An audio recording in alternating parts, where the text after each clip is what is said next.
Stock एक्सचेंजों के लिए कड़े नियम। सरकार ने इनकम टैक्स के नए नियमों में स्टॉक एक्सचेंजों को लेकर भी कुछ बदलाव किए हैं।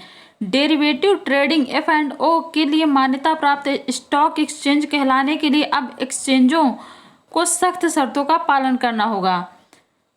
एक्सचेंजों को ग्राहकों का पैन और यूनिक क्लाइंट आईडी जैसे डेटा को अनिवार्य रूप से कैप्चर करना होगा। दूसरा, सभी कैश और डेरिवेटिव लेन देन का पूरा ऑडिट ट्रेल 7 साल तक सुरक्षित रखना होगा। तीसरा, एक्सचेंजों को हर महीने की 15 तारीख तक आयकर महानिदेशक सिस्टम को मासिक विवरण जमा करना होगा।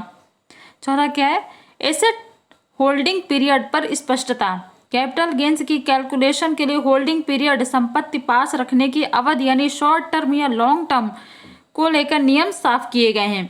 अपने बॉन्ड या डिबेंचर को शेयरों में बदला है तो होल्डिंग पीरियड की गणना मूल इंस्ट्रूमेंट को खरीदने की तारीख से की जाएगी। अगर अचल संपत्ति इनकम डिक्लेरेशन स्कीम IDS 2016 के तहत घोषित है तो होल्डिंग पीरियड रजिस्टर्ड डीड की तारीख से माना जाएगा। अन्य संपत्तियों के मामले में होल्डिंग पीरियड की गिनती 1 जून 2016 से होगी।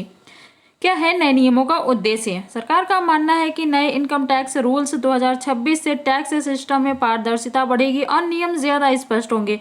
हालांकि इससे टैक्स पेयर्स और कंपनियों के लिए कॉम्प्लायंस का दायरा भी बढ़ेगा।